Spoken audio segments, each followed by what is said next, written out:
హన్మకొండ జిల్లా ఎల్కతుర్తిలో కారు డిక్కీలో మహిళ dead body కేసును పోలీసులు ఛేదించారు.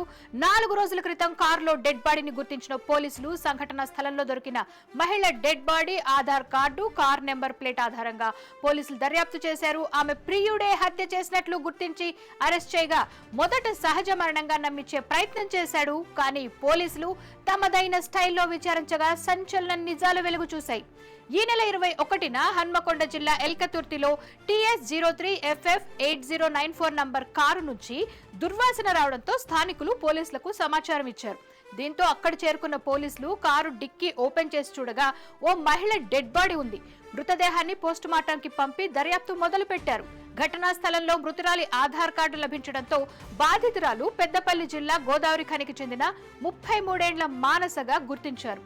కార్ నెంబర్ ఆధారంగా ఓనర్ సురేందర్ ను పోలీసులు విచారించగా కారు తనదేనని, కొద్ది రోజుల క్రితం దానిని వినోద్ అనే సాఫ్ట్వేర్ ఉద్యోగి అద్దెకు తీసుకున్నాడని చెప్పాడు. దీంతో పోలీసులు అతడిని అదుపులోకి తీసుకుని ప్రశ్నించగా మానసతో తన గదిలో ఉండగా ఆమెకు ఫిట్స్ రావడంతో మరణించిందని చెప్పాడు. భయంతో మృతదేహాన్ని కారులో వదిలి వెళ్లానని నమ్మించే ప్రయత్నం చేశాడు.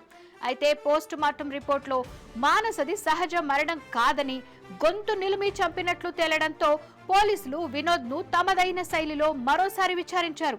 దీంతో అసలు విషయం బయటకు కక్కాడు వినోద్. మానసకు అప్పటికే 2 సార్లు పెళ్లిళ్లు జరిగి విడాకులయ్యాయని, కొన్నాళ్లుగా తనతో సన్నిహితంగా ఉంటోందని చెప్పాడు.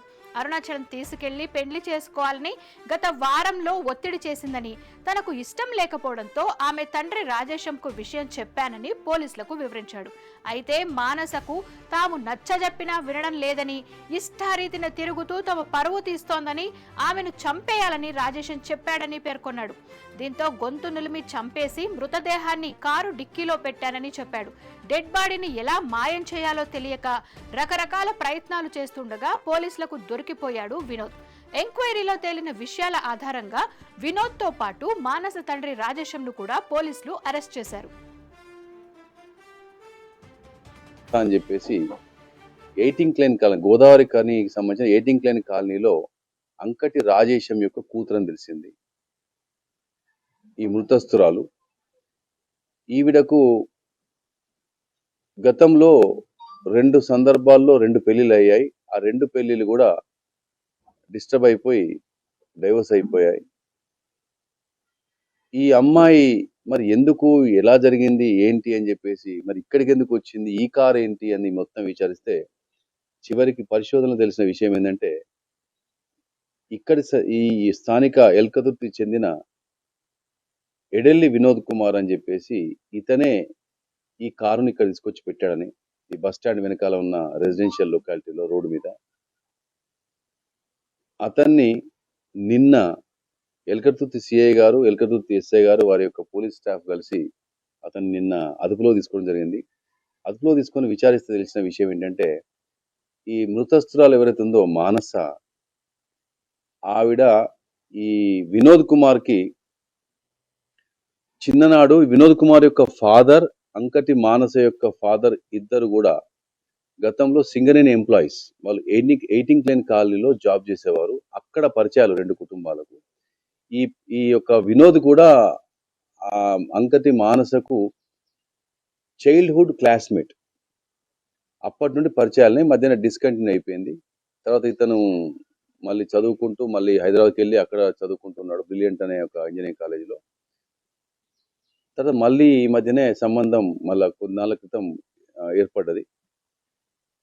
అప్పటి నుండి వీళ్ళ మధ్య తరచుగా పరిచయం, రాకపోకలు, కలవడం పోవడం జరుగుతుంది.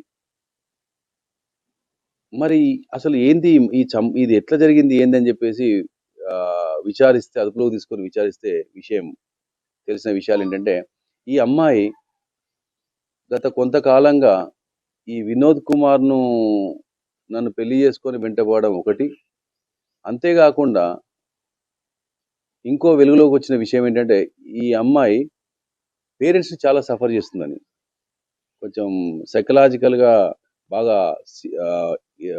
ఎమోషనల్ ఉంటుందని, పేరెంట్స్ చాలా ఇబ్బంది పెడుతూ నానా బీభత్సం సృష్టిస్తుందని, వాళ్ళిద్దరు వృద్ధులైపోయారు.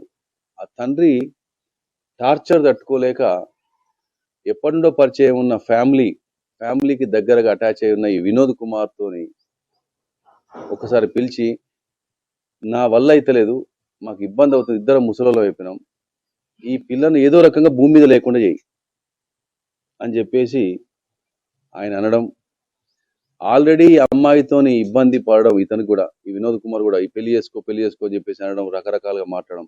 అయితే ఇతనికి ఫ్రస్ట్రేషన్, ఫాదర్ కి ఫ్రస్ట్రేషన్, ఈ ఇద్దరికి ఫ్రస్ట్రేషన్ తో ఏంటంటే ఇద్దరు కలిసి ఈ అమ్మాయిని చివరికి ఫినిష్ చేద్దామనే ఒక నిర్ణయానికి రావడం జరిగింది. ఆ యొక్క నిర్ణయం అమల్లో భాగంగా ఈ అమ్మాయి ఒకసారి ఇతనికి ఈ మధ్యన అరుణాచలం తీసుకుపోయి దర్శనానికి పోదామని చెప్పేసి అంటే, ఇదే అదను అని చెప్పేసి భావించి అరుణాచలం తీసుకెళ్తా అని చెప్పేసి ఆ అమ్మాయిని 18 లేని కాలనీ నుండి తీసుకొచ్చి మొన్న 18th నాడు కరీంనగర్లో తను కిరాయి తీసుకుంటున్న ఒక రూమ్లోకి తీసుకొచ్చి అక్కడ నైట్ హాల్ట్ చేయించి అక్కడ ఉంచి తెల్లవారి ఆ అమ్మాయిని గొంతు పిసికి బలంగా గట్టిగా గుద్ది గొంతు పిసికి చంపడం జరిగింది. చనిపోయిన తర్వాత చీకటి అయిన తర్వాత ఆ అమ్మాయిని ఆ చెద్దర్లో బెడ్షీట్లో పెట్టేసి తను తీసుకొచ్చిన ఈ యొక్క హుండాయ్ ఆరా కార్లో తను ఫస్ట్ ఫ్లోర్లో ఉంటాడు, షిఫ్ట్ చేసేసుకొని